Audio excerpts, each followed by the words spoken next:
Well, folks, good evening to one and all, and great to be with you as always on a Wednesday night, doing that which we love, iRacing, under iRSA, iRacing South Africa, and that comes through with the approval of MSA Motorsport South Africa. Great to be here with you, coming to you from the Second Gear Production Studios down here in the friendly city of Cape Town in Velgelegen, where the rain is due to come down from the early hours of the morning. But joining me in the studio before the rain comes down, the voice of West Province Motorsport, the man that's commentated everything on 2 wheels and 4 wheels for the last 3 decades around South Africa, Frankie Ickx. Welcome to the studio and welcome to Spa-Francorchamps.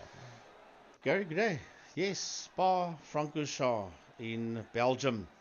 That's where we are for the Porsche Cup.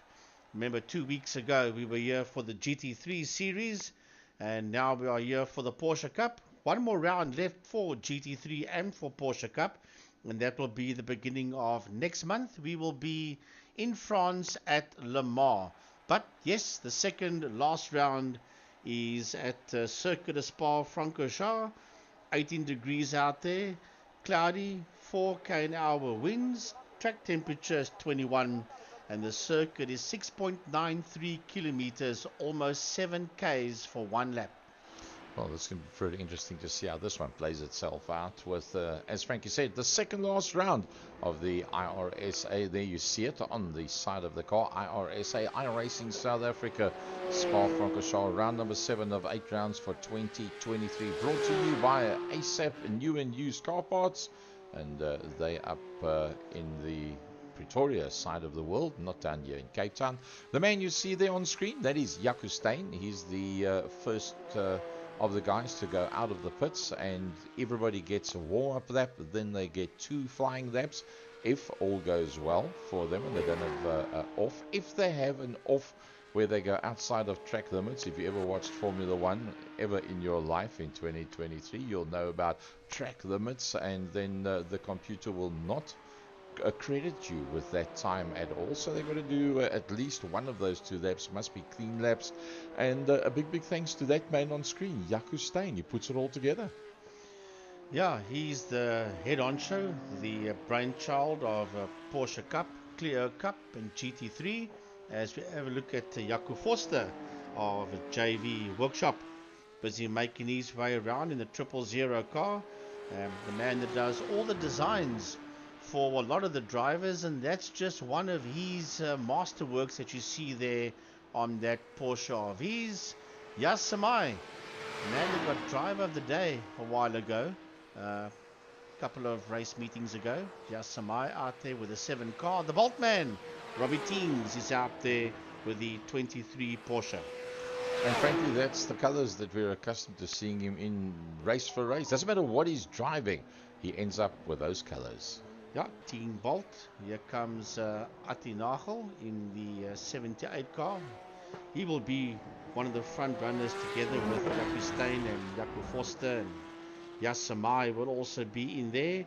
There is Low Wrigley in the 44 car, and Peekaboo standing there on the front end of that 44 Porsche as he makes his way up Eau Rouge and Radion.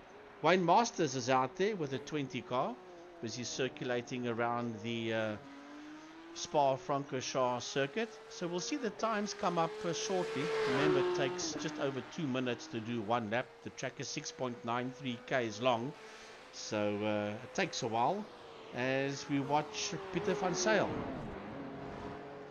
Well, keeping in mind that they are now all probably on their 2nd lap, as you can see there coming across the start-finish line, and that is Rudiger Schussler, a man that joined the series during the course of 2023 with the Valiant sponsorship, the 222 on that motor car, and he's now starting his first flying lap in his favorite colors in the cheapercars.co.za. That's Herman Lazarus. They in fact, Frankie, are going to be changing the name of cheapercars.co.za. As he explained, they've pretty much moved up in the marketplace, and Cheaper Cars doesn't actually depict, it doesn't depict, I think that's my word for the day, doesn't depict the market space that they are actually in. So I said, well, to lose Cheaper Cars would be a disappointment, but yeah, I suppose you've got to move with the times. So, coming around is Nathan Victor.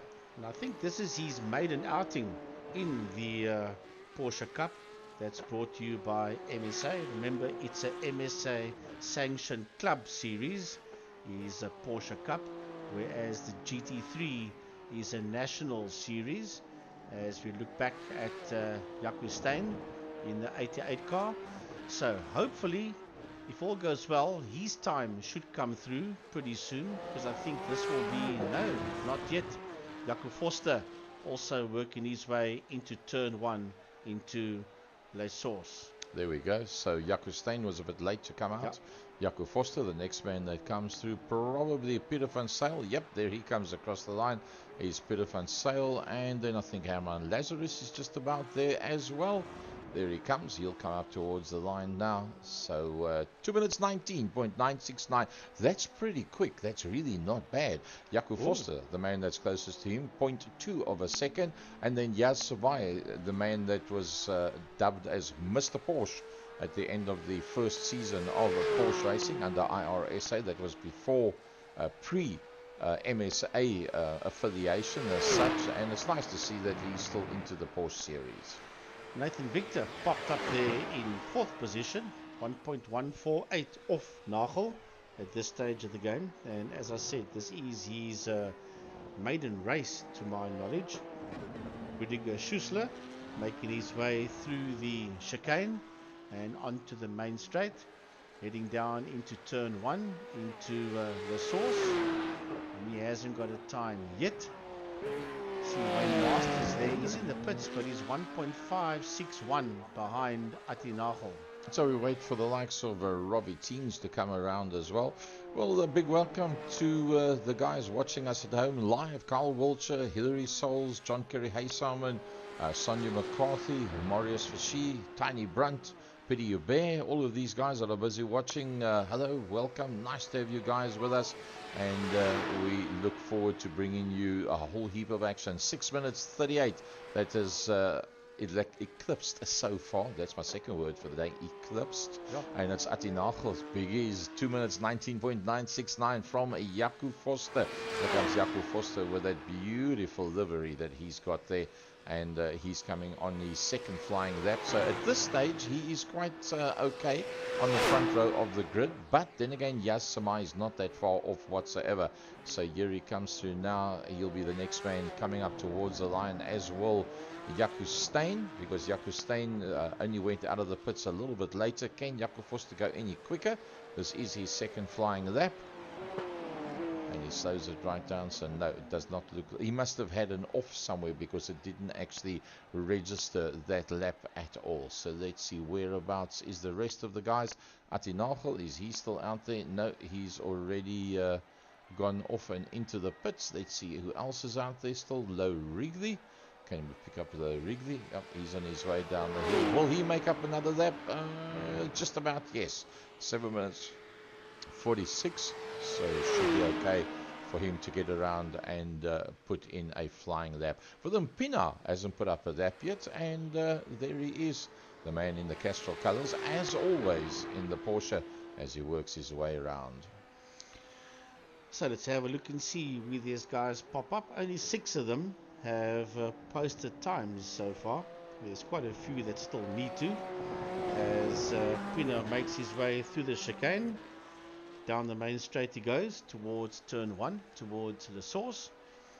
So hopefully when he comes around next time, he will register some kind of a lap time in the 57 car, the Castrol man. He of course lives overseas, does Willem Pina, and representing the UK and Ireland. So he is in that part of the world. There's Pieter van Zyl. He has put up a time, and he's 1.689, nearly 1.7 seconds behind provisional pole man Atinachel. So obviously trying to better that one as we watch the cars work their way around. It's Renier Hubert. Yes. He also has not put up a time yet, so it just shows you a lot. Oh, the Wild Rose Gin colours on there as well as ASAP. A big thanks to Renier Hubert, and a big thanks to ASAP New and Used Parts, the season sponsor for 2023 Porsche Cup 8 rounds. This is round number 7. Yeah, Wild Rose Gin, of course, is also very much part of the Sports and GT series at Killarney for the Wild Rose Gin 100 kilometers that the Sports and GT guys do every now and then. So we'll wait and see when his time comes up as we go back to Willem Pina in the 57 Castrol Porsche, busy working his way around. So as I said, only 6 of the 14 drivers so far have posted some form of a time. Porsche, of course, not a very easy car to drive once you step out and you all the time. Spa-Francorchamps, not an easy track to not go off limits as well. And there the 10 minutes is up. So let's see, how does that grid play itself out? So only 6 of them have put up times. Atinachel and Jaco Forster on the front row of the grid. Row 2, Yas Samai, Nathan Victor. Row 3, Wayne Masters and Pieter van Zyl. They're the only 6 guys that have put up times. Low Wrigley from Jaco Steyn. He was one of the top 3 in the practice. He finds himself in 8th position. Mark Devereaux from Rudiger Schuster. Robbie Teens, Willem Pina, Herman Nazarus, and Renier Hubert coming in at the back end of the pack. I'm going to hazard a guess that in the order that they came into the server is the way that the server will put them in onto the grid for those that did not put up times as such. Yeah, that would make a lot of sense, yes. So we've got 45 minutes and let's see. I'm thinking if there are any laps, pit stops, will be round about the half an hour mark. So the lights go off and away we go in a flyer off the line there by Atinachel with Forster, then Nathan Victor The man of Summit Racing is there in that third place, but not for long, because he's been challenged there by Mr. Peekaboo himself, and that is Low Wrigley, as they make their way up Eau Rouge, and through Eau Rouge they go, and onto the oh, somebody's gone, and that is Low Wrigley, and he just gets hammered. No, it's not Low. A lie. It's Jacky Forster. Yes, it's Jacky Forster. The man with the ultimate color scheme on the motor car, and he was one of the three quickest. Atinafel, Jacky Stein, Jacky Forster. They were the three quickest in the pre-qualifying time that we had, 60 minutes. Look at that, just rubbing the back bumper. Low Wrigley all over the back of Nathan Victor. Heading down into Bruxelles, working their way through Bruxelles. Nathan Victor in that second place. We'll give you the intervals now, because the front two are beginning to pull away there from Low Wrigley. So there is only 0.2 of a second, make it 0.3 between Victor and Wrigley. And they are now allowing Atinafel to get away, because he's approaching 1.5 seconds ahead of Victor, Wrigley, and the rest of them, all the way down to Wayne Masters. It's almost as if Atinafel had tire warmers on before the race started and the others didn't, because... But then again, yes, Atinafel, the success story of a 2020... Oh, running very wide, Peter van Zyl.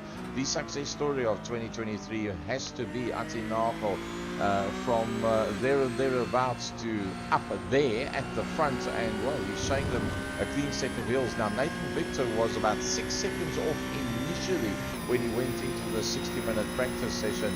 Brought it down to 2.1, and then he had a very good flying lap, but ran out of time to complete it, and then obviously put up a oopsie all over the side of the curve there. He put up a very good time and had a very good opening first two corners that got himself so high up, overcooking it into the second last corners. Peter van Zyl. Coming out of that chicane is Van Zyl, and Atinafel is the quickest guy out there, 2:24.769. And Peter van Zyl is being challenged, and he's been challenged by Forster. No, that's not Van Zyl. It is a Stein that has come through. Sorry, Stein in the 88 car. He's made a move there on Van Zyl. So Jacky Stein has starting to move up through the field as they make their way through Eau Rouge and Radillon and onto that Kemmel Straight. So Jacky Forster, look back from Jacky Forster at Peter van Zyl in that 33 car, and right behind him is Robbie Teens and Rudiger Schussler. Yep, they're right in there, and Rudiger Schussler looking pretty good at this stage of the fight. He's in that 7th position. That's the Valiant entry, Rudiger Schussler, and that's what it looks like if you were a spotlight on the front spoiler. That's what a Michelin sticker looks like when you rub the back end of Robbie Teams, the Bolt man. And that's what a disc brake looks like as well, because you saw that right inside disc of the Robbie Teams Porsche.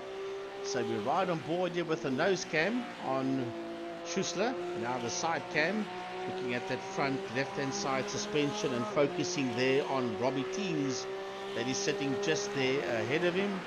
And this group is now making its way into that double right-hander through campus, which will take them into Stavelot. Wow, we rode right around the outside of Robbie Teens. Robbie fighting back through the right-hander. Now you've got to use all that extra run of room. Now it's flat foot all the way from here as you work your way through the bottom end of the circuit.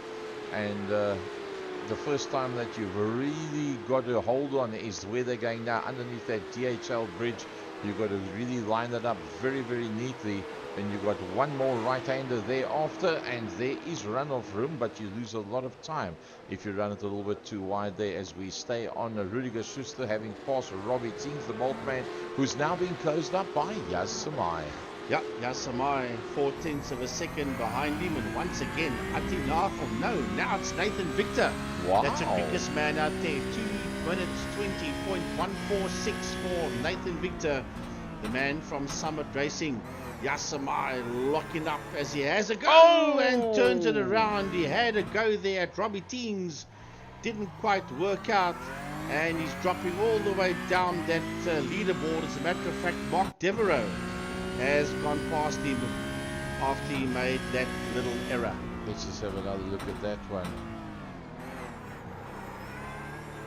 As he climbed on the gas, it was a case of good night nurse, here you go, have a look at that from the outside.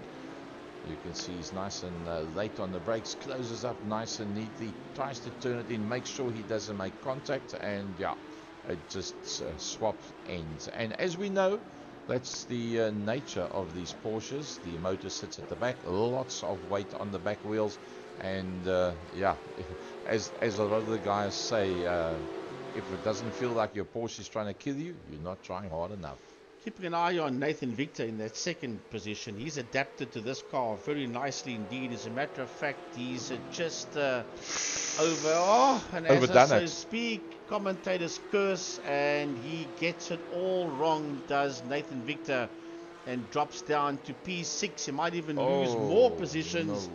He's going to lose a ton of positions. He will rejoin just ahead there of Mark Devereaux, who might even eat him up as well. As a matter of fact, Devereaux does. And once again, trouble out there for Yasamai. Yeah, Yasamai that got himself completely sideways. He came flying in there, hoping to make up that extra position, seeing the slower car, jumps it over that curbstone, and yeah, the rest you just hang on and wait to see what happens. Let's have another look at that Nathan Victor incident, just a little bit too hard on the gas. And then the previous Yasamai incident, let's just have another look at that one. Also, once again, not on the brakes, but on the gas that the tail end comes around. And it was all looking brilliant. Oh, what a lovely paint job for the man in the 7 car. A little bit earlier on, Wayne Masters had a bit of an off as well. Let's just see what happened to Wayne Masters. Just going into, that looks like that's the second last corner. No, that's the chicane. He went into the pits actually. Oh, he must have had a bit of damage on the motor car then, probably. Earlier on, Henri Pescarolo. And let's see what happens to him. Probably a same and similar situation. He's definitely got connectivity problems because he's flashing. Oh, that was Herman Lazarus that had already lost it. Henri Pescarolo, unsighted, comes around turn number 1 and just hammers straight into him. Well, you would have seen that Willem Pina was also in a spot of bother there. So now, this is where it gets interesting now, because Nathan Victor, that was in P2, 1.1 behind Atinachel, finds himself in P8. He's a tenth of a second behind Mark Devereaux. But it's a lot of work for the man of Summit Racing to do as Mark Devereaux gets himself in his own little problems, and he gets overtaken there as well by Rainier Hubert. So the young lad has started slowly with the practice session, got quicker and quicker, got a little bit too quick, lost it, dropped down to 8th position. He's now 7th position. So remember, 5.4 seconds. That is the gap to Robbie Tings. Robbie Tings just having been passed 3 laps back by Peter van Zyl. Well, Rainier Hubert, that also made the move, has also dropped down. He's in that 12th position, now 11th, just made one back up there on Lazarus. So the guys are really battling out there with these Porsches at Spa-Francorchamps. What cost Rainier Hubert was this one that we showed earlier on, and that unfortunately is where he lost quite a bit of time in the Wild Rose Gin 86 car, and it was no wrongdoing of his own. It was Herman Lazarus that had spun in front of him, and he was trying to make sure that he misses that. So remember this guy? Yeah, but I think he made another mistake earlier on, because when Mark Devereaux went through, he came through as well, then dropped all the way down. But yeah, we remember this guy. He's nearly 5 seconds ahead of Jacky Ickx, and that is the man in the 78 car. That is race leader Atinachel, sitting up there in P1, making his way out of La Source. Here comes Jacky Ickx. Now, right on his case is Low Wrigley and Rudiger Schussler, who's only 0.6 of a second behind Wrigley. So here's a lovely fight for that second position of Steyn between himself, Wrigley and Schussler. As we ride aboard with Schussler, up Eau Rouge he goes. Up Eau Rouge he goes, and works his way now through Radion and onto the Camel Straight towards Les Combes. That is that right left-hander, and right again at Lecom, and then they'll drop down into Bruxelles. And Schussler is 0.5 of a second behind Wrigley, who's 1.3 seconds behind Stein. Well, that's pretty. Ooh, he held that together very well. He had to just feather the accelerator as he went from the rumble strip on the outside, the rough section, over a touch of sand, and then onto the rumble strip. If he had stayed hard on the gas, it wouldn't have worked for him. Ooh, he's pushing very hard. He's using the whole circuit. Now, he was 0.5 of a second behind Low Wrigley when they came through Eau Rouge and up over the lip there by Radillon, and then he started closing. So that tells me that this type of motor car, this shape of motor car, this version of the Porsche, if you're within 0.5 of a second, you start to pick up a little bit of a toe. So anything from 0.5, that's where it's going to be. Now, if he can get a little bit closer to Low Wrigley, the next time they're out in the fast bits, he will then be able to make use of that slipstream. And Rudiger Schussler will then get a whole heap closer. Well, let's have a look. See, Schussler just under a second behind Low Wrigley for P3 and 4. That is Low that you see there, just ahead of Schussler, the man in that fourth position. That's going through Blanchimont and then working the way to the chicane, that right left-hander, which takes you back down onto the main straight once again and into turn 1 Le Source. So Schussler's pushing hard. Rudiger Schussler in that number 4 position, the triple Q car pushing very hard to try and keep up there with Low. He's done a personal best of a 2 minutes 22.045, but he is dropping off behind Wrigley ahead of him. So that man from ASAP New and Used Spares, Renier Hubert, in the Wild Rose and ASAP New and Used sponsored car. Looks like he's going to be able to do a bit. Oops, he can do a bit of a catch up there.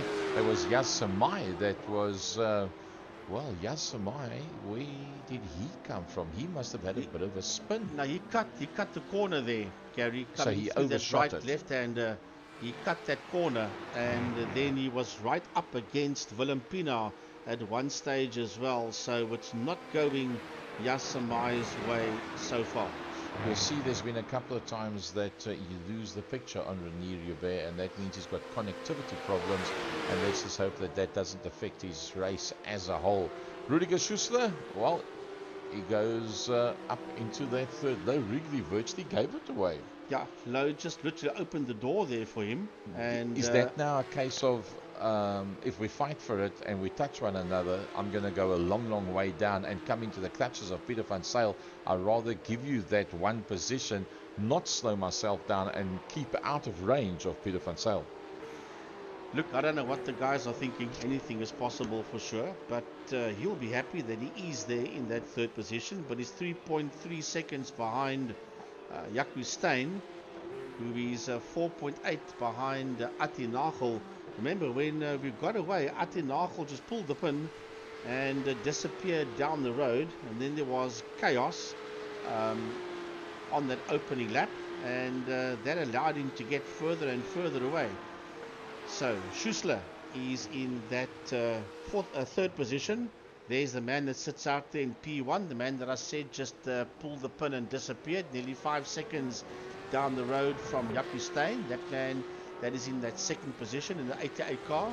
Then we've got Rudiger Schussler in the 222 car, and then going into the pits is Low Wrigley. Wow, there we go. So welcome to Pedro Hubert, Andre Fontana and Benito Oosthuizen that are busy watching us as we go through the ASAP New and Used Parts round 7 of 8 rounds, iRSA MSA approved Porsche Cup series for 2023, and the first man into the pits is in fact Low Wrigley. Doesn't Benito have a lawnmower to fix? Yeah, definitely. There we go. Let's go back to the 7 of Yasamai as he works his way into the pit lane, which means that Renier Hubert has gone through, and he's all over the back of Willem Pinaar. A lovely recovery there by Renier Hubert. I just had to have a bit of a dig there at Benito. Benny, nice. Good to see that you're watching. Lovely to see that everybody else is online so far. So yes, Willem Pinaar and Renier Hubert, just under 6/10 of a second between the two of them, fighting it out there for that 7th position, as Yasamai works his way out of the pit area. Well, Nathan Victor shows in P14, it shows he's out, and that's a pity though, because he started extremely well and then had problems out there, spun it off and then took a bit of a hiding, and I think he's decided to pull out of this one. The Porsches are not easy cars to drive. No. And there's Low Wrigley in the 44. That's also making his way out. So we're 16 minutes done. A couple of guys have come into the pits already. I think we're looking somewhere at between the 25 and 30 minute mark for pit stops for that first 4, 5, 6 guys. Maybe even up until Renier Hubert, if they don't have problems out there. Now, we don't know how big or how small the window is for these pit laps, the pit times that they're doing, and lap 6 now. That means that Wayne Masters went in on lap 2. Jaco Foster, after that incident, went in on lap number 1. Is the fuel window big enough for them to be able to make it all the way to the end? I don't know. They didn't talk about pit stops, but they normally have at least one compulsory pit stop. So let's see what happens. That man, 5 seconds ahead of Jaco Steyn, as Atti Nagel in that 78 car that sits out there in that first position. Busy working his way around. 5.2 behind him is Jaco Steyn, and 4.3 behind him is Rudiger Schussler. That's in that third position. 5.8 behind him is Pieter van Zyl, and then 3.6 is Robbie Teens behind van Zyl, and then 11.7, nearly 12 seconds behind Robbie Teens is Mark Devereaux, and that is the top 6. Mark Devereaux with a Verizon sponsorship on the side of that number 8 Porsche. But then again, he has got a fair amount of space between himself and the next man behind him, Willem Pinaar, who's on his way now down the hill with Renier Hubert, who to my mind is probably closing on Willem Pinaar at this stage of the fight. Let's have a look at the last lap times. Was my guess correct? Willem Pinaar at 2:26, Renier at 2:27. No, so Willem's holding station at this stage of the fight. It's up to Renier Hubert to turn up the wick. But it was 1.9. He's closed it up now to 1.3. So Renier Hubert is closing up onto the back end of Willem Pinaar. It's now 1.1. So he is definitely closing up onto the back end there of Pinaar. Renier Hubert out there with the 88. Willem Pinaar out there with a 77. It's now a second that he's just behind Pinaar, fighting it out there for that 7th position, and now it's under a second. Well, Frankie, when you get a chance, have a look just in front of the left-hand rear wheel. There's some serious road rash on the side of that car. We'll just wait till we can pick up a camera shot on the other side. It looked to me like there was quite a bit of damage on that section of the bodywork. Let's just see if we can pick it up now as they come into the next set of bends. No, it was a reflection that we saw. It looks like it's quite fine. Either way, while we were thinking about that, Renier Hubert has now closed on the back of Willem Pinaar. Yeah, 0.4 of a second between Pinaar and Hubert as they make their way out of Campos and out of Stavelot. Working their way now towards Blanchimont as they're now heading towards. Matter of fact, they're going through Blanchimont right now. Is the two of them, that is Willem Pinaar and Renier Hubert, but he's right on his case. He is right on his case. We're now heading towards the end of the lap. There is that right-left chicane. The pit entrance is there on their right-hand side as the two of them work their way up that final corner, down the main straight and towards turn 1, La Source. You realize that we were losing picture intermittently when we were on Renier Hubert's car. The moment we went to Willem Pinaar, we never lost the picture at all. Oh, he's going to turn it around. He's just been trying a little bit too hard, and the second disappointment there for Renier Hubert. Yeah, coming out of La Source, stomped on the gas a little bit too soon.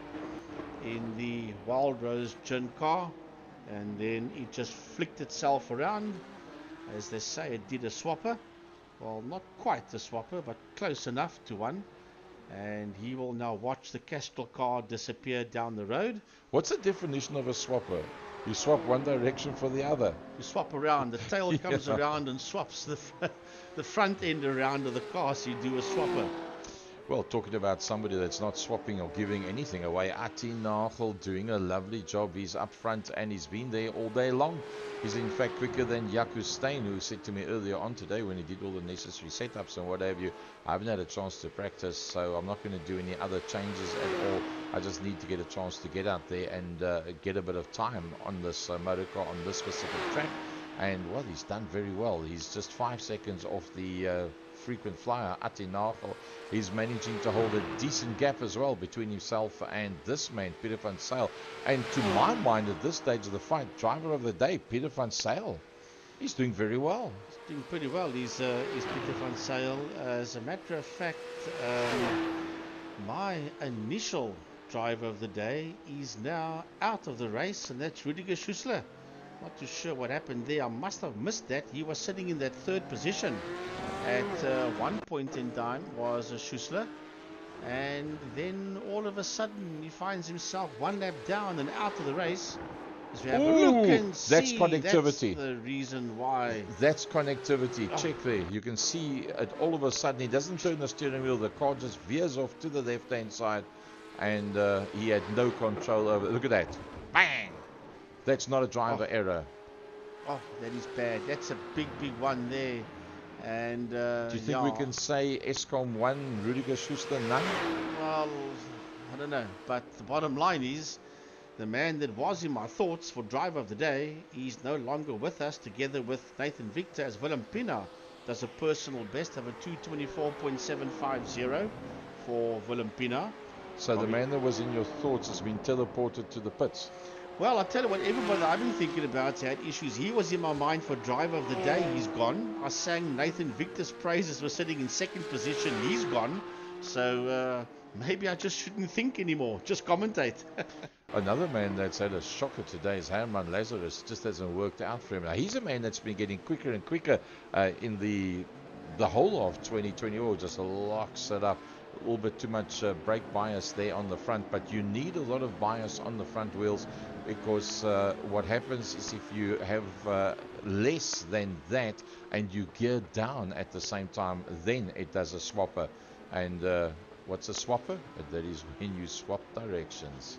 That's when the tail end swaps around with the front end. And you lead with the back number plate. Yes, and your rear wing goes where your nose is supposed to go. Talking about that, is Yas Samai closer to the back wing of Herman Lazarus? Yes, he is. Yes, Yas Samai coming back at Lazarus, sitting in that 8th position, just under 0.5 of a second between himself and Lazarus, trying to work his way back. But everybody except, I don't want to say this, except Ayrton Senna has had no problems out there. Jacky Steyn had issues right in the beginning, and by being constant and everybody else having trouble out there, he finds himself in that second position, 5.6 behind Nagel, as Yas Samai is having a serious look at Herman Lazarus here for that 8th position. There is a 1/10 of a second. Will he lunge up on the inside? He'd be very brave to make that lunge, and that is coming out of Stavelot. He was very gentlemanly to back out of that and make sure that he didn't take the man with him. But he's got the run now. I think this is going to be it. He's got the run here through Blanchimont. He's going to have to line him up through Blanchimont, and before they get to that chicane, try and make a lunge somewhere on the inside. That's going as quick as they can through Blanchimont, and into that chicane they go, and he's not close enough. As a matter of fact, the pits have started. René Hubert is in pit lane. Herman Lazarus is also in pit lane. I said 25 for 30 minutes. I think Herman decided, let's go in before we end up making contact and something goes wrong. Let's rather go into the pits and get it sorted out. So who has been into the pits so far? I don't think anybody out of the top 6, nope, nobody in the top 6 has actually been there. And, well, let's go back to that man, Nagel.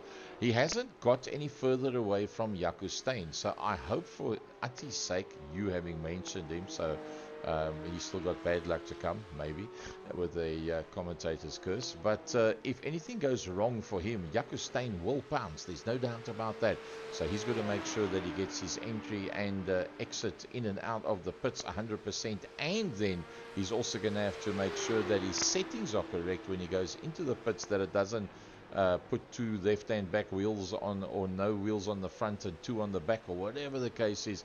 He's got to have that lot all set up perfectly so that when he goes into the pits, it all goes fine. Will it be now? No, it will not. Will Jacky Ickx go in now? Nope, he's going to carry on through. So the next man coming through is Pedro van Zyl. Look at the gap now between Jacky Ickx and Pedro van Zyl. Jacky Ickx has just updusted and disappeared. So here he comes to that chicane, the man that's now in that 3rd position, and he continues. So will Robbie Teens go into the pits? No, he says not quite yet. I think I've got enough fuel to continue for a while longer. The Verizon car, the number 8 car of Mark Devereaux, and Mark is making his way through that chicane. No, clearly they still got enough fuel to continue, maybe towards the 30-minute mark, as Willem Pinaar works his way through Blanchimont and heads towards that chicane. He rounds off the top half dozen in the Castrol car. Will he continue, or will he dive into the pits? No, another man that says, I've still got enough juice in this thing, I can continue. Well, a big welcome to Mr. Dean Woods, that's also joining us as well, a man that owns numerous different circuits, oval track circuits out in England, and does a lot of promotion of oval track racing as well. So Dean, nice to have you on board for the 7th of 8 rounds of iRSA Porsche Cup for 2023, sponsored by ASAP New and Used Parts. Yep, they find themselves in Gauteng. They are in Pretoria West, and give them a call if you want new or used parts. ASAP Motor Spares, asapspares.co.za. That's the World Wide Web for them. As we watch the race leader making his way out of Campos and through Bruxelles, he goes. Stavelot, I apologize. Yes, Stavelot. And then works his way towards Blanchimont, and that's Nagel, nearly 6.5 seconds ahead of Jacky Ickx. So slowly but surely, he's just now starting to inch away from Jacky Ickx. He went from 5.8 up to 6.4. I don't see anywhere that Jacky's been off circuit at all, so it's purely a case of this man's pace is into the pits. Yep. Now, it's all got to work perfectly. There cannot be anything that can go wrong here. Where's Jacky Ickx? Following suit. Pedro van Zyl's a little bit further back. That is very close to the wall. Very, very close to the wall. What does Pedro van Zyl do? I think he'll go in. I think he'll go in. Robbie Teens will go in. Mark, I think they're all going to go in up until Willem Pinaar. All right, there he goes. So Robbie Teens, I think they're at the end of the window. There is nowhere further to go at this stage of the fight. Mark Devereaux coming down towards the last 2 corners, and at around about this point, Nagel should be on his way. Yes, Nagel's on his way out. How far is Jaco behind him? Oh, yeah, Jaco's still pretty much equidistant, 5.1, so he made up a little bit of time there. Pedro van Zyl is still in the pits. Robbie Teens is still in the pits as well. Mark Devereaux is on his way in, and where is Willem Pinaar? He's going to follow suit, and then the next man behind him. Ooh, everybody's going so close to that wall. What about Yas Samai? Surely he will go through, because he's already done one pit stop, so with a bit of luck, he does not have to go back into the pits again. 29.5 minutes of the 45 minutes of the round number 7 of 8 Porsche Cup 2023 under iRSA MSA, sponsored by ASAP New and Used Parts. So Mark Devereaux comes out in P5, 14 seconds behind Teens. Willem Pinaar in the Castrol car. He's made his pit stop. He's busy working his way towards a pit exit. Renier Hubert has done a personal best as he comes storming through in the 86 car. That's the Wild Rose Gin. as he makes his way up. Oof. It's pushing hard. Yeah, he's pushing very hard. That's working his way towards a camel straight. And he's the only man that has not done a pit stop so far. Yeah, he's going to have to look at the dirt that's lying there. Oh, there's dirt and rubbish coming off the bottom end of that car. Did he have an off somewhere? That he picked up some mud or something under that motor car? Because there's sparks and everything coming out underneath that 86 Porsche of Henri Pescarolo. I don't see anything hanging there at all. Good evening, Martin Richards and George Skeppel also joining us as well as we watch Henri Pescarolo working his way through, and you can see he's got serious connectivity problems. The way that that picture of his is coming and going. Herman Lazarus, oh, it just hasn't worked for Herman. Looks like he's had another off. Let's see exactly what happened to Herman. Just coming through the last two corners. So far so good. Oh, it was an off track. Oh, and he hammered the wall. Remember how many times I said that was very close to the wall? Well, Herman Lazarus eventually dumped it into the wall and into the pits he went for that one. So Frankie, from the top end down with 31.5 minutes of the 45 minutes, Atinachel leading them out pretty decent. Yeah, there's big gaps, 5 seconds, just over 5 seconds between Nagel and that man you saw, Jacky Ickx. Yes, Peter van Zyl, and 2.5 seconds behind him in 4th position is the Teen Bolt car, the Bolt man himself. That's Robbie Teens. There goes Van Zyl, and there you see Teens just in there behind Peter van Zyl in that 4th position. And then 15 seconds, nearly 15.5 seconds behind that man you see there, Robbie Teens. In P5 is Mark Devereaux as Henri Pescarolo eventually pits out of P7. He's the last man to go in. Yaz Samai is still out there. And Yaz Samai has had a bit of an off. Let's see what happened to him. That looks all fine. So far so good. Beautiful spray job. Another swapper. Yep, change of direction, right. So there is Mark Devereaux. This is a replay of Mark Devereaux in the Verizon car. Let's see what happened here to Mark Devereaux. Everybody battles in this last complex. You just like overshoot it kind of thing. Now you got to turn it tight. Try and get the hammer down as quick as possible. You see how he straightens the wheel out before he puts the hammer down to make sure that it doesn't turn itself around.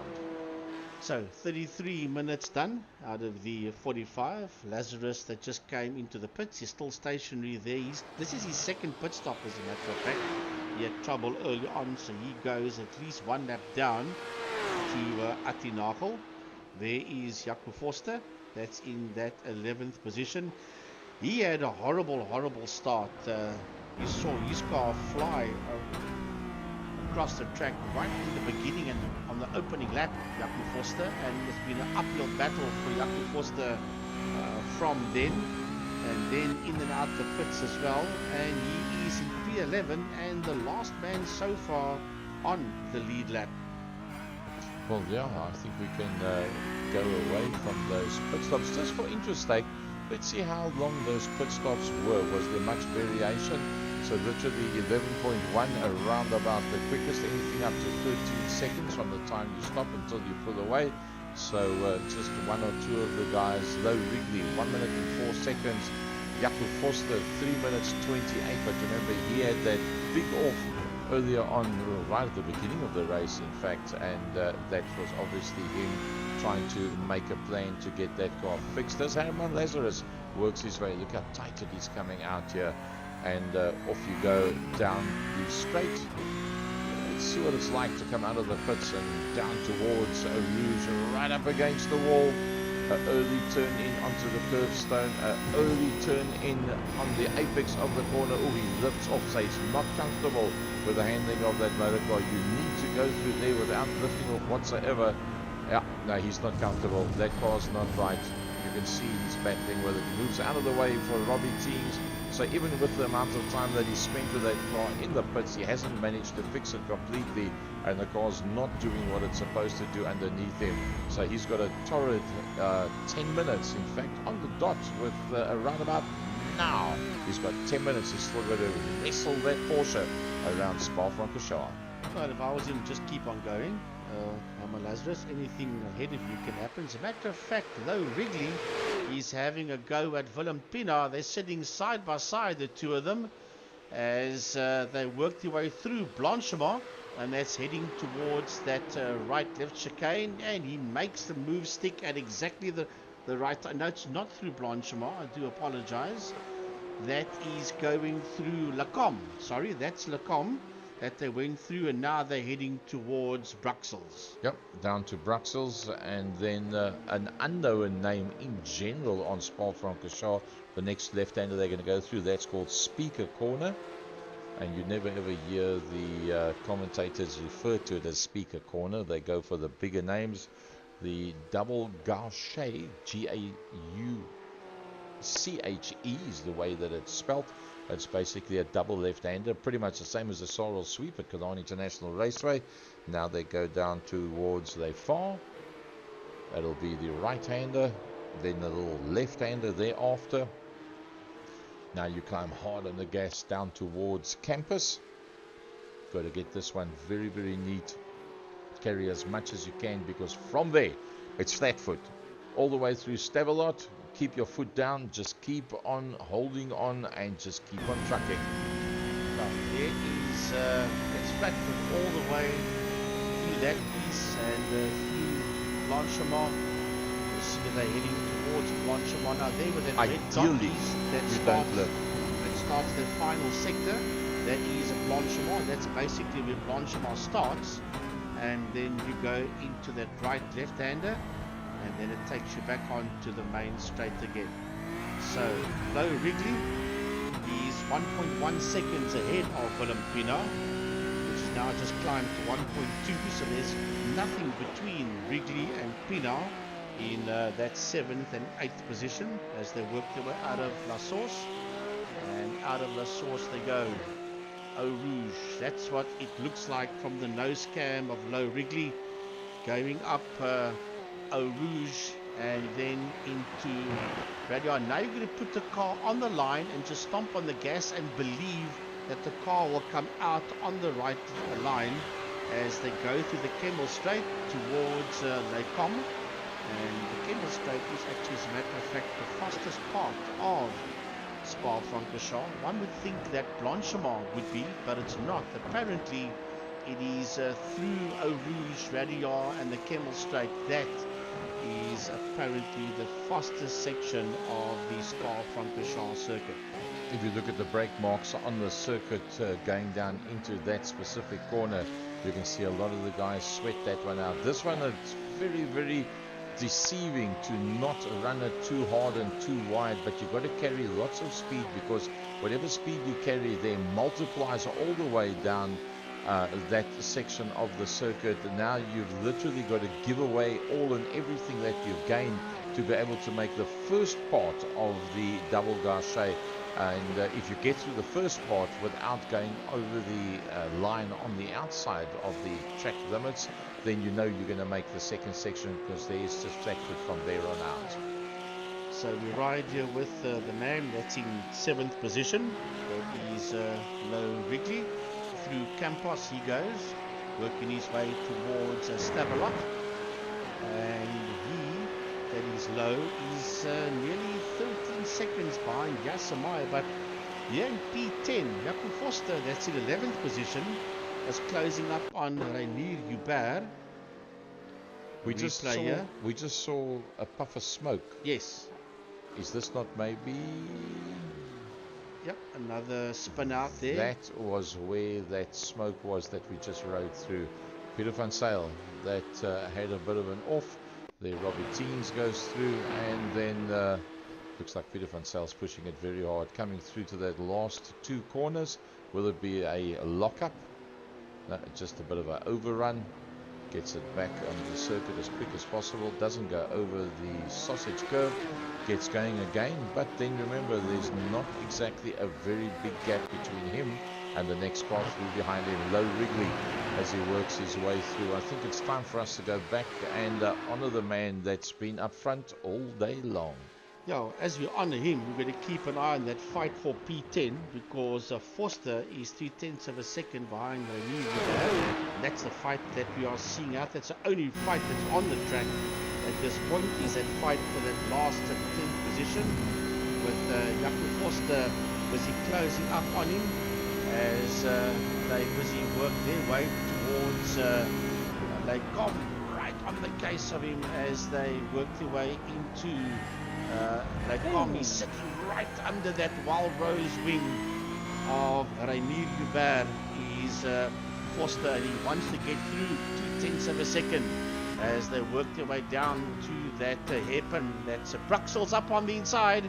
He's left the door wide open, and Jacky Foster will move ahead there of Henri Pescarolo coming out of Bruxelles. Luckily, you carried on commentating, Frankie, because I was just about to say Henri Pescarolo absorbing the pressure, and there he goes, and he runs it wide under the brakes. So Jacky, but I mean, it's not easy to stay ahead of Jacky Foster, let's be honest.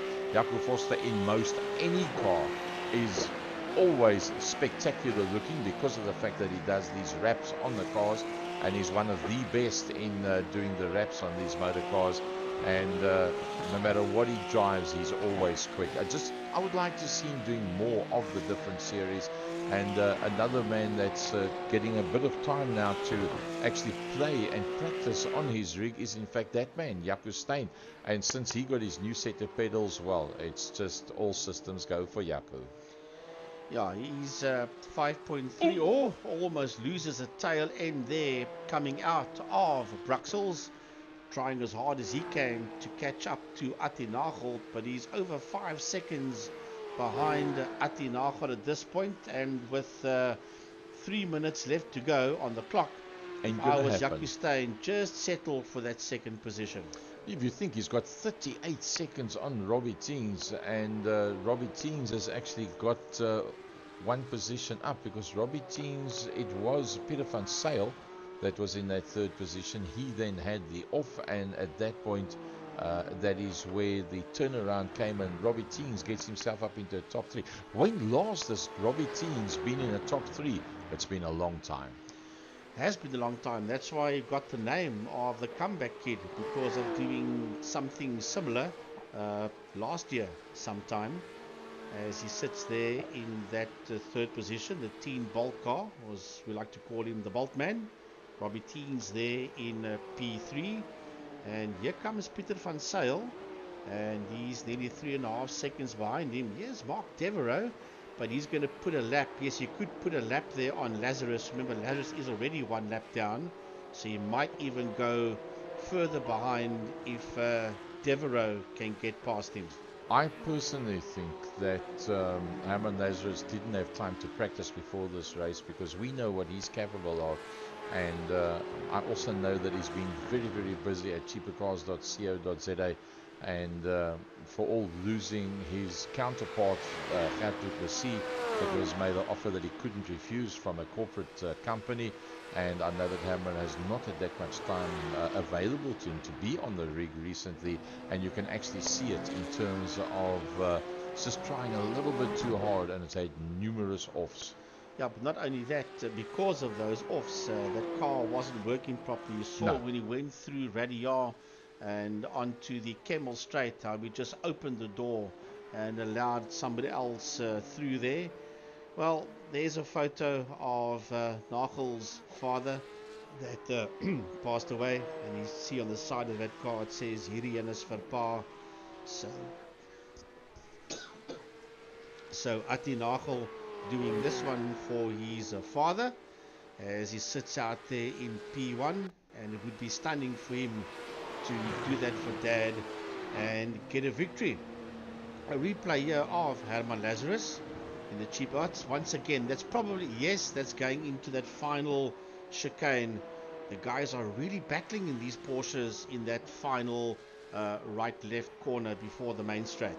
Yeah, look, let's be honest, these cars are not for the faint-hearted, and that's why you don't get that many people that take on a series like this, because of the fact that it's not just climb in and drive whatsoever, but the fact that Atti's got that on the side of his car, DN is for par, and the fact that he's winning it handsomely Although Jacky Ickx has closed up to 3.9, but it's all good. The 45 minutes is up. Yeah, 45 minutes done. He's working his way through Blanchimont and now into that final right-left chicane. And the checkered flag is out. And Atinachel has done it. He beats Jacky Ickx by almost 4 seconds. Might even be more than 4. No, 3.8 as a matter of fact between himself and Steyn. Well, the two of them both will be super chuffed with that one. I could see Jacky Ickx was going to come up alongside him and show him a thumbs up. Well, the comeback kid did exactly what we like to see him do, coming back from a long way down. Robbie Teens, the Bolt man, in that third position.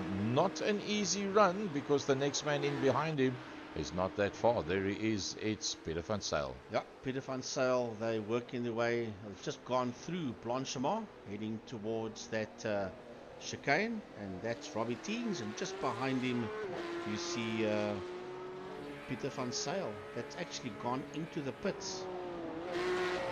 Yeah, he's taken it that you go across the start-finish line where you're there by the pits. It will still give you that position as such. So Mark Devereaux comes through. He's pulling a Michael Schumacher move here. Yeah, I think maybe he's got to go to the gents and he hasn't got enough time to go another lap around.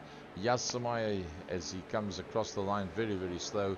Low Wrigley, not his happiest event whatsoever, but he makes it through to the end. And here comes Willem Pinaar with Wayne Masters right in there with him. The Castrol man comes through just ahead there of Wayne Masters. Yeah, 0.3 of a second between the two of them. And here comes Jaco Forster, 8.1 behind Wayne Masters. And there's one more car out on track, the last car on the lead lap. And that is Reinier Hubert. Parts falling off that car. The bonnet has shed itself. And the bumper has shed itself. Everything is busy falling off that Porsche of Reinier Hubert. Gee whiz. That's connectivity. It is connectivity problems, yes, because the bonnet's come off about 23 times already. Yeah. As he finishes in that 11th position. Well, he's actually lucky that he managed to make it all the way towards the end, because you often find in that situation that you lose your bearings completely and you end up smashing the car, and then you cannot carry on from there. So let's have a look at the results of this one. Round number 7 for the season, and there's just one more to go after this one, and that's how it turns out. Atinachel, the success story of 2023, puts 24 points on the board. Jacky Ickx, who was one of the top 3 in the practice session alongside Atinachel, and then his best mate Jaco Forster. He comes in second position with the comeback kid Robbie Teens doing what we know him to do best, and doing that comeback. And although 46 seconds off, he still gets across the line in third position. Yes, Mark Devereaux. A lovely drive there by Mark in the top 5. He finishes in 4th ahead of Yasamai. That's also had his problems. Man, I think other than Atinachel and maybe Robbie Teens, everybody else had problems out there. Samai, Low Wrigley, Willem Pinaar, Wayne Masters, they all had problems out there. And of the 14 cars, 11 finishes on the lead lap with 2 retirements, Rudiger Schussler and Nathan Victor. Pity about Nathan Victor, because he came along, he learned the track very quickly, he learned the car very quickly, literally lap for lap he was going better, but yeah, it didn't work out for him. Rudiger Schussler, he was also in the top 8 all day long. Herman Lazarus, I think it's purely a case of not having enough time to practice. Reinier Hubert, one he would rather forget about in total, with connectivity problems making it very difficult for him. Jaco Forster, very unlucky to have that initial heavy contact, and that basically took him completely out of it. Frankie, driver of the day? Geez, I don't know. I'm going to give it to, and I know we don't normally give it to somebody that wins, but I'm going to give it to Atinachel, purely because he had no problems. He had no issues whatsoever